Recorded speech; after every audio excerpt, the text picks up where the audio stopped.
You are watching Germantown Municipal Television, your source for everything Germantown.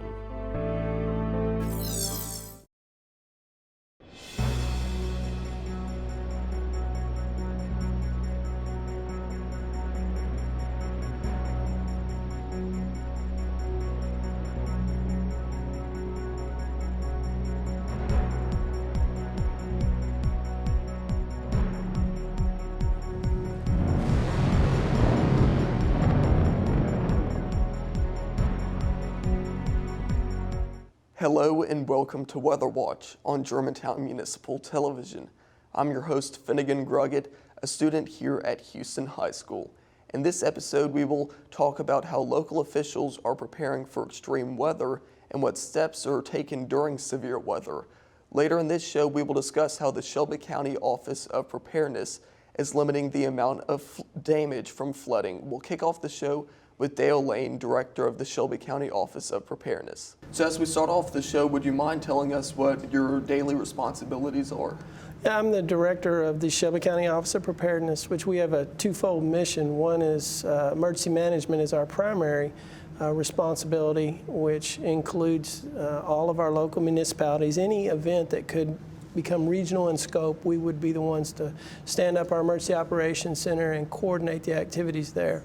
Our second mission is a Homeland Security mission. We're the hub for the state's Homeland Security District 11, which includes 4 counties, Shelby, Tipton, Lauderdale, and Fayette. And so we assist in providing grant-funded equipment that specialize for things like SWAT, hazmat operations, and those kinds of things. Is there anything particularly that brought you into the emergency preparedness area? Well, I spent most of my career, 27 years as a law enforcement officer, 26 of those with the Shelby County Sheriff's Office. And during that time, much of it, almost 10 years of it, was in special operations as a Homeland Security commander. So I had emergency management and Homeland Security responsibilities there, and so that kind of segued me into my current position. Would you mind explaining what the Office of Preparedness is and some of the things you do? Well, as we talked about before, we have that twofold mission of emergency management, which we're the link to the Tennessee Emergency Management Agency. If any of our local responders became overwhelmed and needed assistance from outside, if we needed the state to come in or we needed FEMA to come in, it would be through our office in a request. And so we maintain great relationships with them. And then on the Homeland Security side, we not only participate in the grant funds, as I talked about earlier, but we also are part of intelligence groups and committees and sharing information. Our biggest role is to ensure unity of effort across public safety disciplines and to reduce the chance of duplication of effort. Are there any ways that you prepare local fire and police departments for natural disasters? Oh man, yeah, we do a lot of training. We host a lot of specialized training from the outside. As we get this equipment in, equipment's not any good if you're not trained to use it, so we want to make sure that they have the proper certifications. And so a big part of that is just partnering with them, opening our facilities. I have a very good staff that I have a training coordinator that kind of looks out across long term and develop strategies so that the fire training integrates with law enforcement training. So we're meeting those mission and meeting our objectives as we move forward. You mentioned the Emergency Command Center. Right. What thresholds have to be met for that to be activated? Well, we either have to have an event or an incident that is regional in scope or has the potential of becoming regional in scope that could require additional resources from the outside. In recent events, we've seen flooding, particularly serious weather situations. And so we have 5 levels of activation, 5 being daily operations, is just how we would normally operate, and then 1 being catastrophic. And so normally we've never, since I've been involved, whether in law enforcement as a representative to the EOC or in my current position, have we went to that level 1. That's a really bad day. Most of the time we'll go in different levels. It could be down where 4 would be our staff monitoring what's going on and pushing out information and soliciting information from other municipalities, to partial activation, where we bring in just the impacted public safety disciplines, law enforcement, fire, public health, those kinds of things. What type of staff members are in the Emergency Command Center? Well, we have, I have 10 employees that work for the Office of Preparedness. They specialize in a wide variety of things. Well, we have training officers, we have planners, we have logistics officers, we have a GIS coordinator, which helps us with mapping of all different types of, whether it's flood maps or whether it's special needs during disasters, so that we understand and have a big picture of how to best manage a particular incident. Now, when there's extreme weather or severe weather here in the Memphis area, do you guys ever talk to any national agencies? Oh, sure. We're depending on what we're doing in our offices, we're reaching out not only to the Tennessee Emergency Management agencies, but many times our weather patterns, as you know, it comes from the west, and so we study what's happening in other communities as it comes about, and many times that includes reaching out and saying, what kind of impacts are you having, what can we expect here? So we do reach out with them. Another example of preparation, we're partnering at the end of April with FEMA for a national prepare-a-thon, which is going to highlight the different events and potential disasters that we could face here in the Shelby County area. So that's the biggest thing to preparedness, is keeping lines of communication open, understanding the threats, and then preparing and assisting our community in preparing for the worst case. We were talking about how local officials prepare for severe weather and natural disasters. What do you recommend a citizen do to prepare for a natural disaster? Oh man, one of the biggest things, and it's very simple today. There's a lot of tools out there. I would encourage them to go look at the Tennessee Office of Homeland Security, along with the Tennessee Emergency Management Agency, have an app that's Ready Tennessee, and right there, you click on that app and it tells you how to develop a communications plan, how you develop a disaster preparedness kit, just basic things that you need in that kit. I would encourage people to go to CERT training. It's Community Emergency Response Team training. We do that training free at our office, and basically what that training does is teach you how to survive that 72 hours after a major disaster until help arrives, because it could be catastrophic. And as much as law enforcement and fire would love to get to you, they may not have that, they may not be able to at that moment. So teach you some leadership skills, basic fire suppression, basic first aid, all kinds of things like that. So I would consider volunteering as well. We have reserves in emergency management. Law enforcement have most every one of the law enforcement agencies I know of have reserves, and so that's a way to get involved and learn exactly what the capabilities are in our region. We have under a minute left, but would you mind telling us if ham radio plays any role in emergency preparedness? Absolutely. We have a very robust ham radio program, and we're continuing to build that. And that's one of the biggest things about preparation is building in redundancy. So if our traditional forms of communication go down, we want to have that capability. And so yes, a lot of volunteers in that arena. That's a great place to take a quick break. Okay. We have to take a quick break. We'll be back in a minute to talk more with Dale Lane. Please stay with us.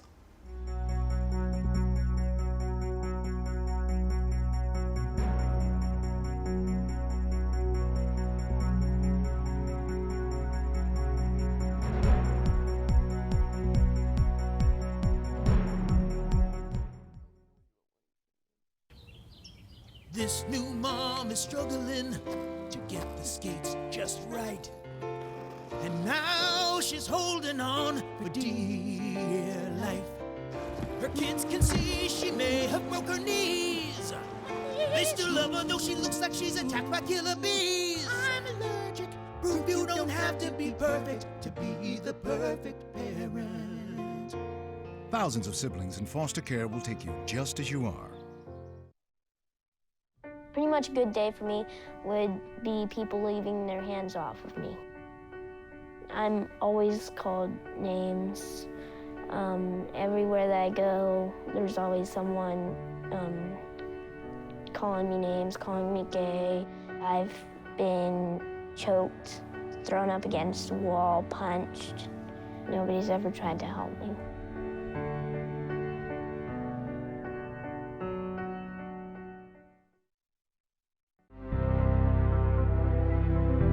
You are watching Germantown Municipal Television, your source for everything Germantown.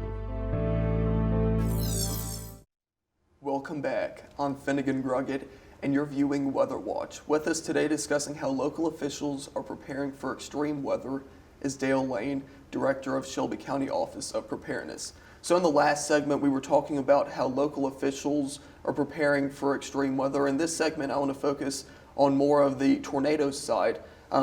Recently, we've been seeing how municipalities are taking over tornado sirens. Do you still activate tornado sirens for portions of Shelby County? Yes, we do. The unincorporated areas of Shelby County are controlled by us in a partnership with the Shelby County Fire Department through their dispatch centers, but yes, we control those. Back in the past, we saw storm-based warnings from the National Weather Service where they would put entire counties under warnings. Was that the reason why your office in the past controlled a majority of the sirens in Shelby County? Well, in the past, the two offices, Memphis and the Shelby County government, were one division. Today, that's separate, and so the county has the unincorporated areas, and the city of Memphis has the ones inside of the city. So, and they have the largest share of them, the ones inside the city of Memphis. So that's primarily the reason. We still work in conjunction with them today. Have a great relationship with Director Keith with the Office of Emergency Management with the city of Memphis, and so, but they control the ones inside the city of Memphis. In terms of the tornado sirens, are you in touch with all the municipalities like Germantown and Carterville in terms of the tornado sirens, or do they do that on their own? They will actually make those activations based on information they receive from the National Weather Service themselves, but we're definitely in coordination with them during any type of event that could produce tornadoes. We're gonna have personnel monitoring and staying in touch, and so the overall management of an incident like that would still fall to us. But particularly if we had a touchdown, major disaster, those kinds of things, it would be our operations center that would be up and going, working the incident regionally in conjunction with the decision makers from each of those municipalities. Now, that emergency operations center, would they be coordinating the emergency response to the disaster zones if a tornado moved through Shelby County? Yes, what you have when we activate, we bring in leaders from each municipality, each discipline, whether it's public works, fire, law enforcement, and those are people in the room that can make a decision right then. We don't have to call 10 people. If we see that someone needs assistance, we work together to make sure that everybody has what they need. And then, again, we don't want law enforcement calling for 10 boats in a flood and firemen on the same team calling for 10 boats. If we weren't there, you might get 20 boats when you only need 10. And so this is a way for us to manage and have direct contact with the operations command on the scene. What type of assistance do you provide do you provide federal assistance, or is that more to FEMA? Well, we coordinate the federal assistance. If we were to, anytime to get assistance, particularly reimbursements, we would have to have just over $3 million worth of damage here in Shelby County alone to meet that threshold. And then even beyond that, the state would require over $9 million. And so once those two thresholds have been met, then we would coordinate and make sure that the FEMA response would be here for our citizens, whether that's setting up processing centers, making sure information is out there. And yes, we would definitely be the conduit for that. And that command center, how do you receive the alerts from the Weather Service? Do you have a member of the National Weather Service there, or do you guys have a secure chat line where you get all the information? We do it multiple ways. If we're facing potential dangerous weather, our staff is going to stay in touch with them hourly. We do that by phone. We do that teleconference. In many cases, they will come and do a brief for us, have someone in the EOC that will provide that information for us. We also use private weather service as well.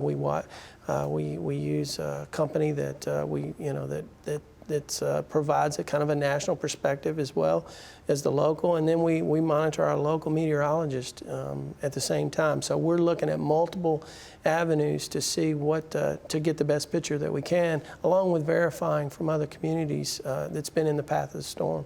Now, if there were damage somewhere in Shelby County, do those municipalities report to you? Yes. And then you give that information to the Weather Service?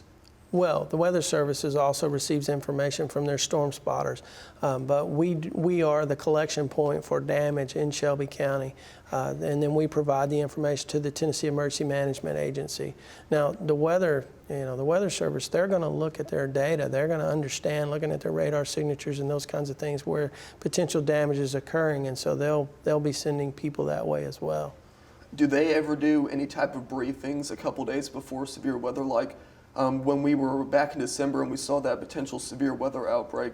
What was some of the information they were feeding to you guys the days before? Well, the big thing for them is they're assisting us in consequence management in that particular storm. I think you're referencing the last snowstorm, if you will, which was that had the potential to be very bad, and we saw communities east of us and west of us, the impacts that we're facing. Fortunately for us, we didn't get the brunt of the storm. It went south of us.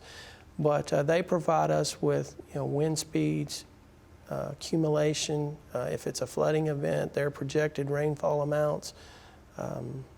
And I know we're going to talk about flooding a little bit into this, but that's a huge thing. They provide quite a few tools, but mainly it's about the potential consequences of an event, how big and what's the scope, what we're looking at. In the unincorporated parts of Shelby County, how can someone report a tornado siren that may not be working? Well, they can call our office, 222-6700. Also, we have every week, the sirens are tested, and we have personnel that are on the scene that are going to be there to ensure that they're working. But if someone knows of a siren that's not working, they can call, whether they're in unincorporated Shelby County or they're in the city of Memphis, they can still call us, 222-6700, and we will coordinate with the appropriate, whether it's Germantown, Collierville, Bartlett, Millington. We'll make sure that the information is passed on. What steps do you take to prepare the community for cold snaps or heat waves? Do you help the elderly or the poor? Well, we do. We have, I mentioned our GIS portal. It's a mapping software that we have, and we understand and know. Monthly we get reports from MLG&W. Those customers who have special needs, whether it's for oxygen, they need to make sure they have electricity. So we make sure that the fire departments have those locations, understand it. We do our best to get the message out to the public to let them know that whether, in your case, you're talking about a thermal plan, if it's either going to be extremely hot or extremely cold, here are some of the things that you can do to better prepare yourself. If it's cold, loose clothing, that kind of thing. If you have to get out and travel, make sure your vehicle's full of fuel, and make sure that you have blankets and extra clothing should you get stranded. Let somebody know the direction you're going, those kinds of things. And then the city of Memphis also, we work with them closely when they stand up warming or cooling centers so that people can come in. They're not shelters, but they do provide a level of comfort if they need to get in and out of the weather for a little bit. We have to pause real fast, but we'll talk a little more about that later in this break. It's time for another break. More with Dale Lane when we return. Please stay with us.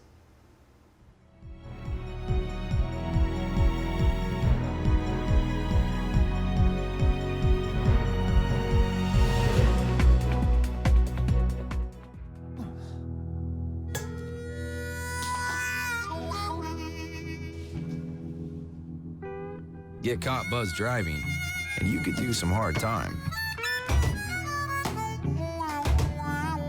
Craig, knock it off. Sorry, Mom. It could cost you around $10,000 in fines, legal fees, and increased insurance rates. And that could set you back a few years. Buzzed, busted, and broke. Because buzz driving is drunk driving.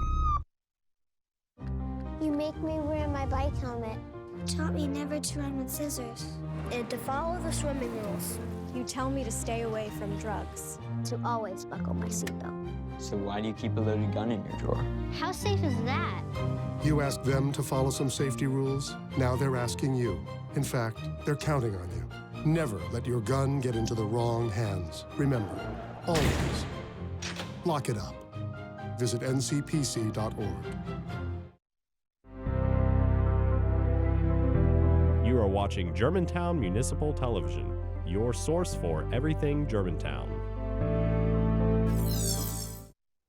Welcome back. I'm Finnegan Gruggett, and you're tuned in to Weather Watch. We want to spend our last moments talking about how local officials are preparing for flooding with Dale Lane, director of the Shelby County Office of Preparedness. Earlier, we were talking more of the tornado side of severe weather, but I want to focus this segment on the flooding issues. Would you mind telling us why Memphis has the flooding threat that it has? Well, a lot of it is our changing weather patterns. We see today we're seeing the weather seems to be, over the last few years, becoming more intense. One of the things that we have to look for and that we've faced is the rising the Mississippi River. If the Mississippi River reaches 34 feet, then what happens? That's flood stage. The tributaries that impact all of Shelby County stop flowing into the river. That's the Nonconnah Creek, Wolf River, Loosahatchee, Big Creek up north. And so when we get large amounts of rain quickly, as we got a couple of weeks ago, if they're not able to flow, then that creates a much greater problem if those tributaries are backed up. Fortunately, we've had the river back up earlier on in the year, and when we've had the heavy rains, but we haven't had them at the same time. And so that's a good thing for us so far. What locations in Shelby County are most flood prone? Well, I would say anybody that lives near one of those tributaries, the Loosahatchee, Wolf. We know that out east in the Bolton area that there's some rural farmland and some roads that get impacted when the Loosahatchee's up. We saw just a couple of weeks ago when you reach record levels of rainfall that the Wolf and some of the other tributaries are going to back up. But I would say if you're living in any of those areas that's around those tributaries, you got to be really careful and pay a lot of attention. The National Weather Service, if you go to their homepage, they actually have a segment or a section there, a link that you can click on. It's called River Watch. Well, each one of those tributaries that I just mentioned have river gauges or flood gauges in them, and there's flood projections so people can see what the projected levels of water is going to be in those tributaries. And they can also see the Mississippi River. So if the Mississippi River stays well below 34 feet, then we know we've got some good things happening for us. Does your office have anything to do with making those maps and showing which areas deal with flooding the most, or is that more the National Weather Service? Well, the National Weather Service, they put out some links basically that say at this level of the Mississippi River, you'll see this type of flooding. What we've done is taken in our GIS platform, we've taken data from the 2010-2011 flooding, actual homes flooded, and we've put that in our GIS platform. So we're the ones, through a partnership with the University of Memphis, put out the flood maps that are on our site, staysafeshelby.us, that tell people this is some of the impacts that you can look for if the river gets to this certain level. So really it's from our GIS platform that was paid for with Homeland Security funding, so it's kind of a dual use. Recently, you guys got money from the government. I believe it was something like $60 million for Shelby County. Is that correct? Or? Well, our office didn't directly receive the money, but the county has received right at $60 million, and it's basically because of the flooding that impacted Shelby County in 2010 and 2011. It made us eligible to apply.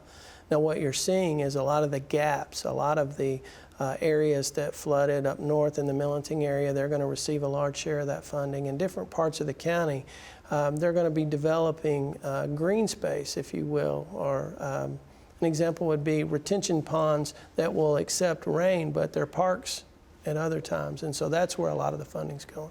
With that money, will you be moving any of the neighborhoods that get flooding frequently out of the area? Or? Well, most of, I'm not sure about that as far as the actual funding. Now, usually the procedure for someone being relocated from their home is that a particular municipality would say, okay, we've got a history of flooding problems at this location, submit it to TEMA, who would approve the application to FEMA, And that has occurred in a couple of locations, but usually there's other measures that they try to take, whether it's raising levees and those kinds of things. I know that the preventive measures they're planning on doing up in the Millington area with this grant funding you're talking about is going to just about pull them out of the floodplain, which is great news. And plus, it's improving their quality of life with these other additional parks and things like that for when the water's not there. So up in Millington, what are they going to be doing to prevent flooding in the future? Well, it's my understanding that they're going to be building these retention ponds and green space parks that I just talked about that will act when the water comes up. It has to have a place to go, and so now there's going to be a place for that water to go. It's going to be designed specifically for that Big Creek area and should reduce flooding tremendously up there. What type of tools do you have available in case you have to rescue anyone? Do you have boats available or special Humvee type vehicles? We do. We